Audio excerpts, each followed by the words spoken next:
So my name is Aditya Yadav. I am from Kanpur. I have given AFCAT 2 2025 and cleared it. I got recommended from 4 AFSB Varanasi. So basic schooling I have done from Jawahar Navodaya Vidyalaya Nolta Panipat. Basic focus ज्यादा focus SSB में होना चाहिए क्योंकि return तो clear कर लेगा कोई भी आदमी अगर अच्छे से प्रिपेयर कर रहा है तो। की बात थी कि आर्मी नेवी और एयरफोर्स की कि तीनों में से एयरफोर्स ही क्यों ज्वाइन किया, तो मुझे लगता है एयरफोर्स थोड़ी प्रोफेशनल, ऐसा मेरा मानना है कि तीनों सर्विसेज में से एयरफोर्स थोड़ी प्रोफेशनल है अपने काम करने के तरीके में, और टेक्निकल जो है टेक्नोलॉजी उसमें इन्वॉल्व होती रहती है, तो हमें नई चीजों में काम करने का मौका मिलेगा एंड लर्निंग के लिए एक बहुत अच्छी जगह है, तो एयरफोर्स मुझे बेटर लगती थी पहले से। तो ये मेरा रीजन है एयरफोर्स में आने का। ओवरऑल पर्सनैलिटी की बात है वहाँ पे, आपका कम्युनिकेशन, आप कैसे एक्सप्रेस कर रहे हो, वही ऑफिसर लाइक क्वालिटीज की बात आ जाती है, कैसे एक्सप्रेस कर पा रहे हो। सबके अंदर होता है, कुछ लोग दिखा नहीं पाते, तो सब ओवरऑल एक बात होती है कि सब आप सब चीज वहाँ पे परफॉर्म कर पा रहे हैं, कवर हो जाता है। न्यूज़पेपर मैं सबको सजेस्ट करूंगा कि न्यूज़पेपर तो पढ़ना ही चाहिए, एसएसबी के लिए तो बहुत ही इंपॉर्टेंट है। अच्छा अपने दिल की खुशी के लिए हम बाहर जाके मेडिकल करवा सकते हैं, बाकी नॉर्मल बेसिक चीजें जो हमें खुद भी पता होती है, एक आदमी को पता होता है कि मेरे ये पॉइंट आ सकता है, नौकरी है या कुछ भी है, माइन्यूट सी चीजें हम चेंज कर सकते हैं। तो हमें ये बताइए, जब आपने फाइनल जो अपना मेरिट लिस्ट में नाम देखा तो सबसे पहले फोन किसको किया? ऑब्वियसली नॉर्मल सी बात है, मैं घर पे था तो घर में merit I, order of merit आती है फर्स्ट, तो नाम देखा, मेरे नाम से 3 बंदे थे, तो मुझे अपना रोल नंबर मैच किया, तो मुझे अनएक्सपेक्टेड था कि यार आ जाऊंगा, थर्ड आ जाएगी तक, तो अनएक्सपेक्टेड था। फिर पापा को बताया, मम्मी को बताया, खुश थे, सब खुश थे।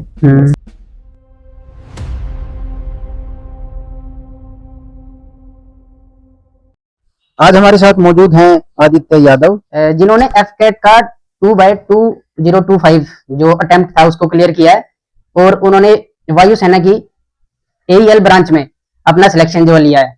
आज वो हमारे साथ मौजूद हैं, और हालिया में कुछ ही समय बाद वो जो है ट्रेनिंग पे जो है जाएंगे एयरफोर्स अकेडमी डुंडीगल हैदराबाद। आज वो हमारे साथ मौजूद है, कुछ जो पॉइंट्स हैं उन पे बात करेंगे। सबसे पहले अपने बारे में कुछ बताइए। थैंक यू भैया।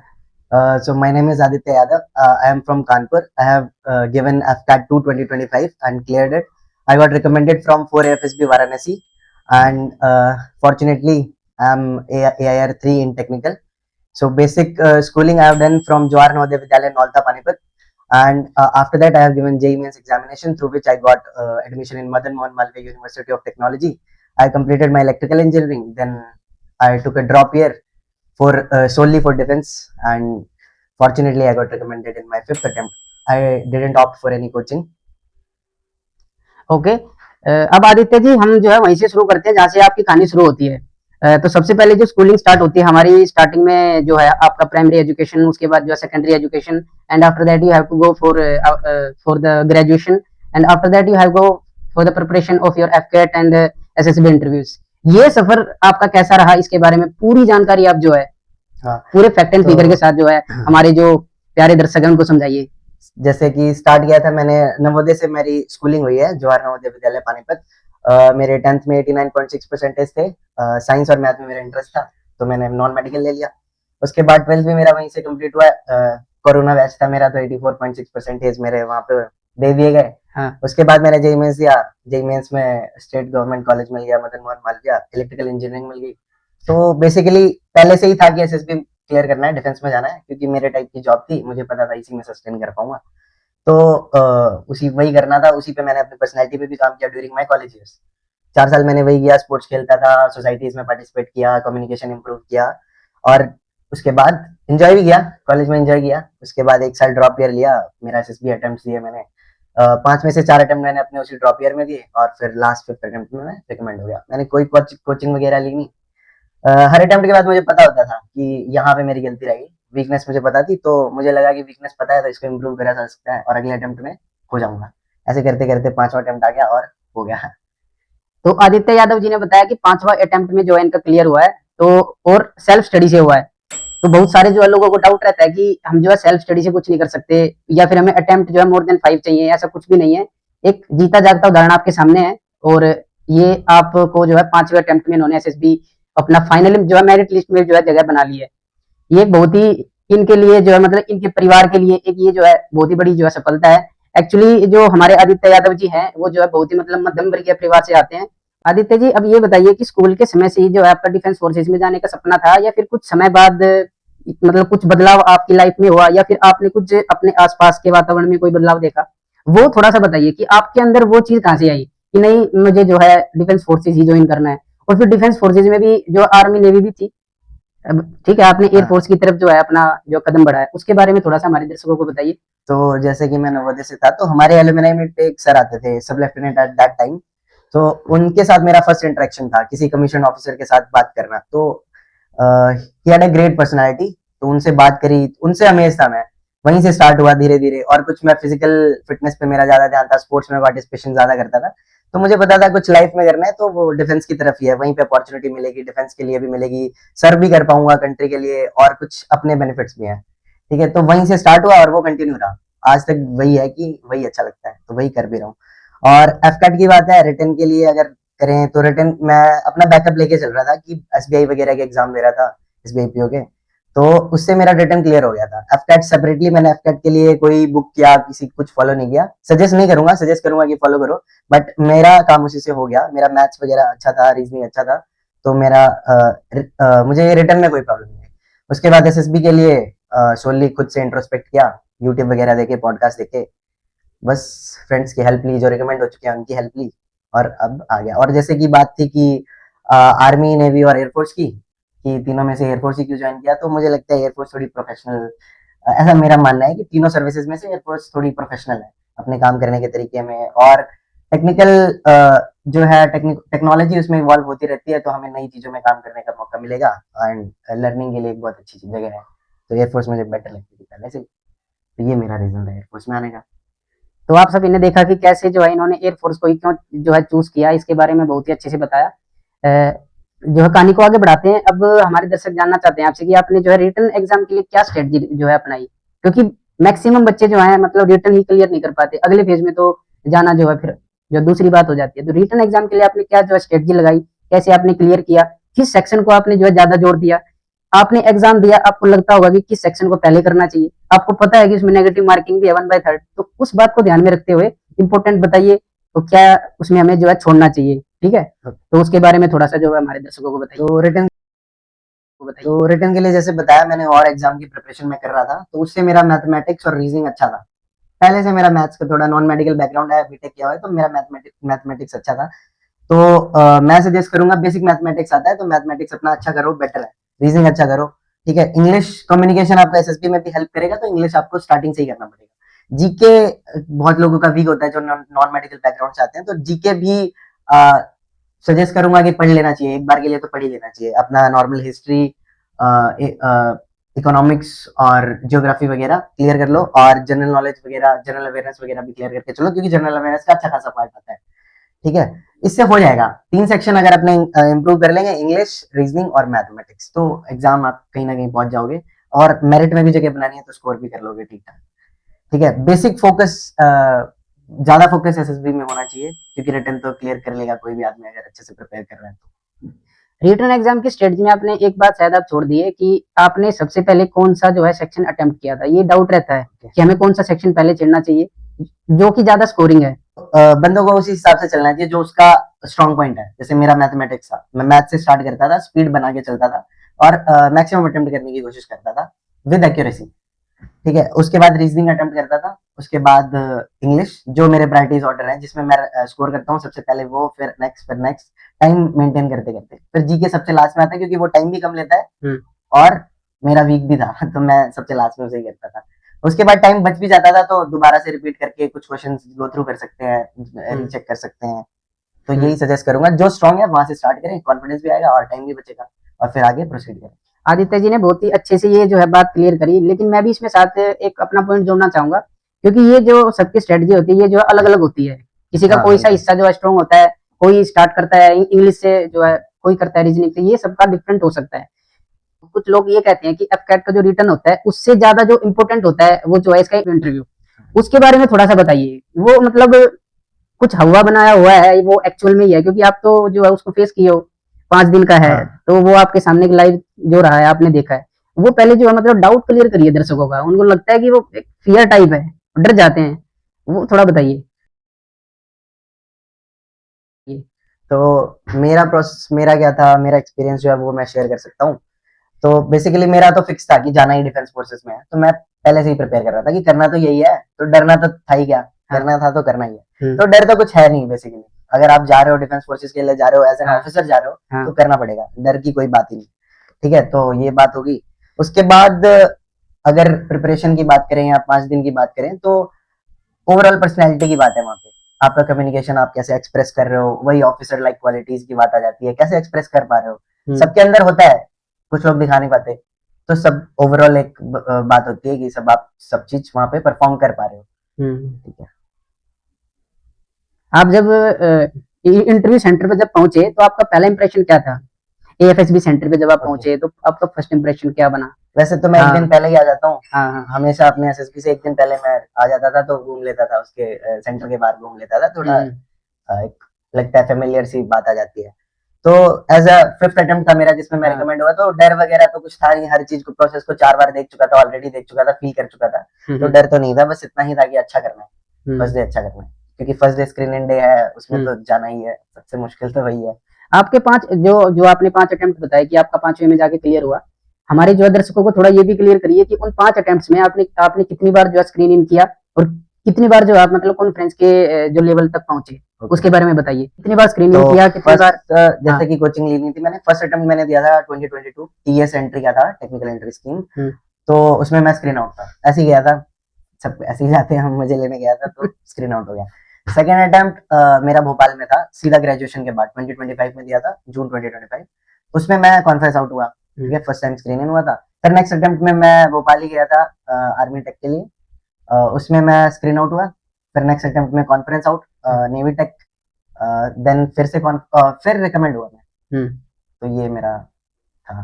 तो आपने जाना Process. कितना मतलब संघर्षशील जो इनका सफर रहा है, और जब जाके आखिर में इनको जो है नीली वर्दी अब मिली है, तो ये एक बहुत ही गौरवशाली क्षण है इनके लिए, इनके परिवार के लिए। एक हमारा बहुत ही अच्छा डाउट है, साइकोलॉजिक टेस्ट में आप है ना कुछ स्पेशल स्ट्रेटजी बताइए कि उसको जो है मतलब एज ए नेचुरल भी करना चाहिए या फिर कुछ वहाँ आर्टिफिशियल भी चल सकता है। ये बहुत डाउट रहता है कैंडिडेट्स का, तो- जो नए नए एस्पिरेंट्स आ रहे हैं, अभी नया नया कैट जो ट्राई करेंगे, जिन्होंने अभी हालिया में ग्रेजुएशन किया है, उसके बारे में थोड़ा स्ट्रेटजी दी बताइए। साइकोलॉजी की बात करें तो तीनों टेस्ट में साइकोलॉजी ही मेरे लिए टफ था, जो मेरे लिए टफ था मुझे साइकोलॉजी लगता था। तो मैंने क्या किया, मैं हर अटेम्प्ट के बाद अपना इंट्रोस्पेक्शन करता था। ठीक है, मैंने अपने सीनियर से बात करी, उनकी स्टोरीज ली, उनकी स्टोरीज कंपेयर करी कि मैं कहाँ गलती कर रहा हूँ। तो 4 अटेम्प्ट के बाद मुझे यही पता लगा कि जो बेसिक्स है, जो बेसिक साइकोलॉजिस्ट हमें उस दिन ब्रीफिंग देता है, वही चीजें ऐड करनी चाहिए, जो 3 चीजें वो ऐड करने को बोलता है। what led to the situation, what is going on in the situation, and what will happen in the further story, which is basically the conclusion. तो ये 3 चीजें ही ऐड करनी चाहिए, और उसके भी एक फिक्स वो होती है, वर्ड लिमिट होती है, उसी हिसाब से ऐड करनी चाहिए। देन एक 3 चीजें और होती हैं, थॉट, फीलिंग्स एंड एक्शंस, जो मैं लैग कर रहा था। मैं फीलिंग्स ऐड करना भूल जाता था पहले अपने अटेम्प्ट में, तो धीरे धीरे मुझे पता लगा, जैसे जैसे मैंने और देखा, अपने अटेम्प्ट से देखा कहाँ मैं लैग कर रहा था, तो फिर मैंने ये 6 चीजें ऐड करके स्टोरी बनाना स्टार्ट किया, पिक्चर को परसीव करना सही से। यही था बेसिक। और अगर बात है कि झूठा दिखा सकते हैं, ठीक है, कर सकते हैं, फंसना नहीं है, बस मेंटेन कंसिस्टेंसी एसएसबी में की है। जो आप दिखा रहे हैं वो इंटरव्यू में भी होना चाहिए, वो जीटीओ में भी होना चाहिए, वो बिहेवियर में भी होना चाहिए, वो रिटर्न में भी होना चाहिए, वो मैच करना चाहिए, ओवरऑल हर एक टेस्ट में मैच करना चाहिए। तो अगर वो हो रहा है तो ठीक है, अगर वो आप कर सकते हैं तो ठीक है, नहीं तो आप जैसे हैं वैसे रहिए तो बहुत ही अच्छा है। तो आदित्य यादव जी ने बताया कि आपको मतलब कि नेचुरल रहना है वहाँ पे, कोई आर्टिफिशियल जो है चीज नहीं चलेगी। ठीक है, पर्सनल इंटरव्यू भी इसमें एक जो है मतलब लेवल होता है एग्जाम का, उसमें कोई सवाल आपको याद है जो आपसे पूछा गया हो पर्सनल इंटरव्यू में? जो हाँ, अगर मैं आउटलाइन दूं तो मेरा इंटरव्यू जिसमें मैं रिकमेंड हुआ था, वो स्टार्ट हुआ था मेरे हॉबीज एंड इंटरेस्ट से। मैं रीडिंग करता हूँ, तो वहां से स्टार्ट हुआ था। अच्छा, उसने मुझसे पूछा कौन कौन सी बुक्स पढ़ते हैं, ऑथर कौन कौन से हैं, और बाय चांस वो बुक्स उसने पढ़ी हुई थी, तो उसने मुझसे क्रॉस क्वेश्चन भी करी उसके ऊपर।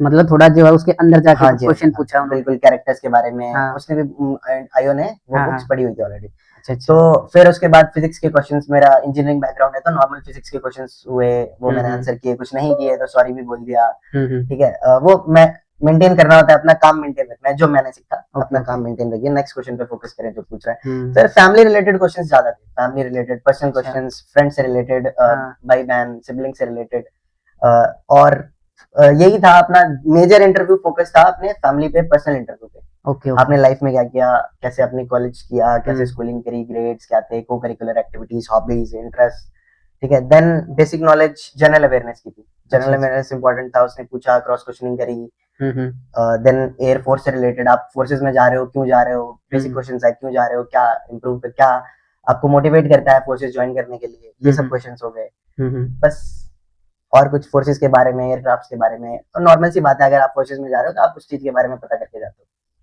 तो बेसिकली जो है आदित्य यादव जी ने बताया कि हमें जो बेसिक अपना आसपास का जो हमारा जनरल अवेयरनेस है उस पर बहुत ही खास ध्यान देना है, और जो आप फॉर्म के अंदर अपनी जो मतलब डिटेल्स आप उसमें डालेंगे, जो भी जनरल डिटेल्स आप उसमें, आपकी चाहे फैमिली की डिटेल है, खुद की डिटेल है, अपनी हॉबीज है, इंटरेस्ट है, उस पर आपको अच्छा खासा काम करना पड़ेगा, क्योंकि आपसे वो यही चीजें जो है आपसे मतलब पूछेंगे, बिल्कुल इन्हीं का एक्सप्लेनेशन वो आपसे मांग रहे हैं, बस आपको वही देना है। उसके उसमें उस चीज में जो है आपको बहुत अच्छे से जो है मास्टरी जो है कर लेनी है उस चीज में। आदित्य जी, ये जो आपने इंटरव्यू जो आपने हमें एक्सप्लेन किया, इसमें एक चीज शायद जो है मेरे हिसाब से रह गई, शायद जीटीओ टास्क, वो भी एक अहम रोल जो है इसमें प्ले करता है, उसके बारे में थोड़ा सा बताइए।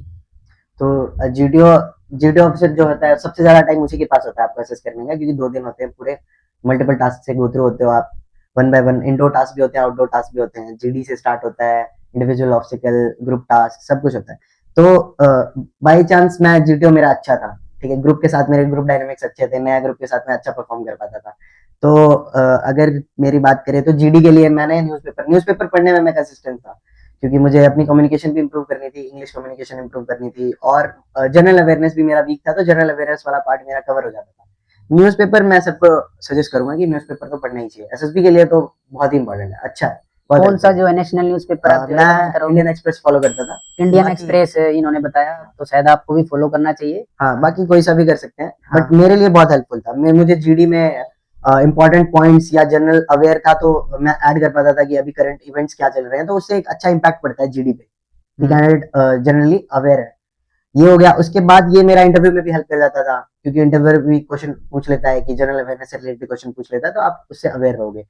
ये हो गया। उसके बाद ग्रुप टास्क मैंने बताया, मेरे ग्रुप डायनामिक्स अच्छे थे, तो एक नॉर्मली लोग क्या करते हैं, जीटीओ से पहले पढ़ते रहते हैं, ग्रुप से बात ही नहीं करते। तो मैं सजेस्ट करूंगा कि अपना ग्रुप के साथ बातें बातें करो, थोड़ा एसएसबी आए हो, पढ़ के तो ऑलरेडी आए हो, थोड़ा वहां पे भी इंजॉय कर लो, ग्रुप के साथ बात करो, ग्रुप के साथ एंजॉय करो, देखो कौन बंदा कैसा है, ठीक है। तो थोड़ा डायनामिक्स अच्छे होंगे तो हेल्प होगी आपकी बचे हुए टास्क में। फिर उसी हिसाब से मेरा जीडी भी गया, जीपी भी गया, ठीक है। जीपी के लिए मैंने कुछ ज्यादा फॉलो किया नहीं था, 2-3 फॉर्मेट होता है कि कैसे जीपी को लिखना होता है, बस वो एक फॉलो किया था। बाकी नॉर्मल इंटेलिजेंस आपकी कैसे क्या टास्क सॉल्व करने होते हैं आपको, बेसिकली ये हो गया। उसके बाद पीजीटी में बाई चांस लोग बोलते हैं कि आगे रहना चाहिए, हेल्प करनी है, पट्टा बल्ली लेके चलो, आगे चलो, करो तो ज्यादा चांसेस होते हैं। मुझे मौका नहीं मिला था, क्योंकि 5th अटेम्प्ट में मैं ऑलमोस्ट 3rd या 4th पोजीशन पे होता था पीजीटी में। तो मैंने ज्यादातर आइडियाज दिए हैं बस। अब आधे आइडियाज मेरे सुने भी गए, आधे नहीं भी सुने गए, बट बाई चांस वो जीटीओ सुन लेता है, जो भी आप बोल रहे हो वो उसका काम है असेस करना, तो वो सुन लेता है। तो मेरा जीटीओ अच्छा हुआ था मेरे हिसाब से, और वो मुझे कमांड टास्क भी उसी तरह से मिला। मैंने ये नोटिस किया है कि जिसका जीटीओ अच्छा जाता है, वो उसको कमांड टास्क भी उसी हिसाब से, डिफिकल्टी लेवल उसी तरह होता है। तो मेरा कमांड टास्क अच्छा था, और जो 2 बंदे हम रिकमेंड हुए थे मेरे ग्रुप से, उन दोनों का कमांड टास्क सेम था। तो आपने जो है ये देखा कि जीटीओ टास्क की क्या इंपॉर्टेंस है और कैसे उसको क्रैक करना है, तो ये जीटीओ टास्क के बारे में उन्होंने बहुत ही अच्छे से जो एक्सप्लेन किया। तो मैं इसी जो है कड़ी में आखिरी सवाल आपसे पूछूंगा, कॉन्फ्रेंस जो डे जो लास्ट दिन होता है उसका जो आपने जो रिजल्ट जब आया उसका, जब आपका कॉन्फ्रेंस में जब आप गए, तो कॉन्फ्रेंस के जो जो माहौल था, जो मतलब बोर्ड वहां पे बैठता है कॉन्फ्रेंस में, वहां पे मतलब कितने लोगों का बोर्ड था, और मतलब क्वेश्चन किस लेवल के उन्होंने पूछे, वो थोड़ा सा जो है मतलब अपनी बात को जो है बता के। फ्रेंड्स का था, जैसे सब बोलते हैं वेटिंग टाइम होता है, तो मेरे से पहले वाला बंदा जो था, जब तक वो अंदर गया, जब तक मैंने अपनी चेयर चेंज करी, ऐसा होता है 2 चेयर लगी होती हैं, आपको अच्छा अच्छा। आगे जाना होता है, चेंज हाँ। करते रहना होता है। जब तक मैं आगे गया, वो बंदा अंदर जाके वापस आ चुका था। ओके तो एक ओके। डर का माहौल तो रहता ही है कि अंदर जाके क्या हाँ, थोड़ा सा नर्वसनेस पूछेंगे होती भी है, या नहीं पूछेंगे, थोड़ा नर्वसनेस। या फिर खाना ही पूछ के भेज देंगे कि खाना कैसा था, बोर्ड कैसा था। हाँ हाँ। तो फिर अंदर गया, तो मेरी परफॉर्मेंस कंसिस्टेंट थी, मुझे लग रहा था ओके। कि मैंने ठीक ठाक किया है, गंदा तो नहीं किया है, बट नो वन नोज कि क्या नहीं, हुआ है। अच्छा किया है, हाँ, तभी शायद आप हाँ, AIR3। उस टाइम तक तो नहीं पता था। हाँ, हाँ। तो फिर मैं अंदर गया, तो वही 12 से 15 लोग का बोर्ड है, ओके ओके। और मेरे साथ तो ऐसा होता है कि जब भी मैं घुसता हूँ कॉन्फ्रेंस में, तो मुझे सिर्फ एक ही बंदा दिखाई देता है सेंटर में, जो प्रेसिडेंट होगा या फिर वाइस प्रेसिडेंट और डिप्टी होगा, ओके। वही दिखाई देता है, क्योंकि वो स्टार्ट कर देते हैं बोलना, ऑलरेडी एड्रेस करते हैं आदित्य अच्छा बैठ जाओ। तो मुझसे कॉन्फ्रेंस में नॉर्मली क्वेश्चन हुए थे, क्या कर रहे हो, कहाँ से आए हो, बीटेक किया है, जॉब ज्वाइन क्यों नहीं करी है। तो मेरा नॉर्मल क्वेश्चन प्रिपेयर्ड थे, ऑलरेडी प्रिपेयर्ड थे, तो आंसर किया मैंने, बस इतना ही, 4-5 क्वेश्चन नॉर्मल क्वेश्चन, कोई क्रॉस क्वेश्चनिंग, कोई एसआरटी वगैरह कुछ नहीं था, बस इतना हुआ, ठीक है यू कैन गो। तो मुझे लगा शायद चांसेस है, या फिर वो तो रिजल्ट ही बताता, फिर रिजल्ट आ गया। तो मतलब जो आपने बताया, हमें ऐसा लग रहा है कि वो कोई बाहर का कोई इतना बड़ा क्वेश्चन नहीं पूछते, हाँ। जो आप कर रहे हो उसी को ही पूछते हैं। हाँ, जो आपके आसपास है। कॉन्फ्रेंस का तो ऐसा ही है, हाँ। अगर आप डाउटफुल केस होगे तो आपसे उस OLQ के रिलेटेड क्वेश्चन पूछे जाएंगे। हाँ, नहीं तो जो नॉर्मल हाँ। क्वेश्चन है, जो आपके आसपास जो आपने इसमें लिखा है वही पूछेंगे। बिल्कुल बिल्कुल, कुछ एक्स्ट्राऑर्डिनरी नहीं। लेकिन अभी भी एक बहुत ही अहम जो इसकी कड़ी मानी जाती है, इसको शायद खुद का भी ध्यान रखना है, फिजिकली भी ध्यान रखना है और जो मेंटली भी ध्यान रखना है, हाँ। जो कि है मेडिकल जो वाला चरण है। उसमें आपने कैसे खुद को तैयार किया जब आप रिकमेंड हो गए, और कुछ गलतियां कर देते हैं कैंडिडेट्स जब वो मतलब मेडिकल में जाते हैं, वो कुछ गलतियां आपसे हुई नहीं हुई, ठीक है, और कोई आपको ऐसी बात जो कि आप जो मतलब मेडिकल के लिए जो है हमारे दर्शकों को बताना चाहेंगे, उसके बारे में बताइए। तो मैं रिकमेंड हुआ था 6 मार्च को, उसके बाद हमें मेडिकल की डेट्स दी गई, 16 या 18 चूज करने का ऑप्शन था, ज्यादा दूर नहीं थी, 6 मार्च को रिकमेंडेशन और 18 को हमने डेट चूज करी थी। मेडिकल हमारा वेस्टर्न एयर कमांड दिल्ली में हुआ था, AFCME, तो वहां पे मेडिकल चला हमारा, 5 दिन मेडिकल चला था। और इतनी जल्दी तो कुछ कर नहीं सकते हैं, अपने दिल की खुशी के लिए हम बाहर जाके मेडिकल करवा सकते हैं, बाकी नॉर्मल बेसिक चीजें जो हमें खुद भी पता होती हैं, एक आदमी को पता होता है कि मेरे ये पॉइंट आ सकता है, नौकरी है या कुछ भी है, माइन्यूट सी चीजें हम चेंज कर सकते हैं। सबको पता होता है कि मतलब मेरे शरीर में क्या कमी है। बिल्कुल बिल्कुल, शायद आप ये कहना चाह रहे हैं। हाँ, और तो एक वेट मेंटेन कर सकते हैं, फिजिकल फिटनेस तो वैसे भी इंपॉर्टेंट है, सजेस्ट करूंगा अगर SSB जा रहे हैं तो तभी फिजिकली फिट होके जाएं, अच्छा इंप्रेशन पड़ता है और आप भी कॉन्फिडेंट होते हैं। और यही मेडिकल में भी पॉइंट नहीं बनता, अगर आप फिजिकली फिट हो तो वेट वगैरह से आप बाहर नहीं होगी, वेट का कोई TR मिलेगा नहीं। बाकी तो हम भगवान भरोसे ही हैं, जो भी है मेडिकल तो वही है, तो कॉन्फिडेंट रह सकते हैं। नॉर्मल सी चीजें, ईयर वैक्स क्लियर करवा सकते हैं, बॉडी हेयर्स क्लियर कर सकते हैं, ये सब चीजें थोड़ी सी ध्यान रखने वाली है, जो हम खुद करके जा सकते हैं। और थोड़ा कॉन्फिडेंट रहिए, चिल रहिए, जो होना है वो तो होना ही है, मेडिकल में तो हम कुछ भी नहीं कर सकते। और थोड़ा जो डरने की जरूरत हाँ, नहीं है, बिल्कुल बिल्कुल, क्योंकि उधर ECG टेस्ट होता है, मैंने सुना है। उसमें इकोकार्डियोग्राफी में आपका जो है कभी कभी आपका ब्लड प्रेशर हाई हो सकता है, नॉर्मली हो जाता है, बहुत हो जाता है, बहुत होता है, तो काम रहना ज्यादा इम्पोर्टेंट है। हाँ, तो आप एक जो है सोल्जर लाइफ जीने जा रहे हो, तो यदि आपका ECG का जो ग्राफ है यदि वो डाउन जाएगा तो वो वही उसमें भी प्रॉब्लम आ जाती है, बट वो मेडिकल अफसर पे डिपेंड करता है कि वो दोबारा से करवा रहा है या आपको TR ही दे देता है।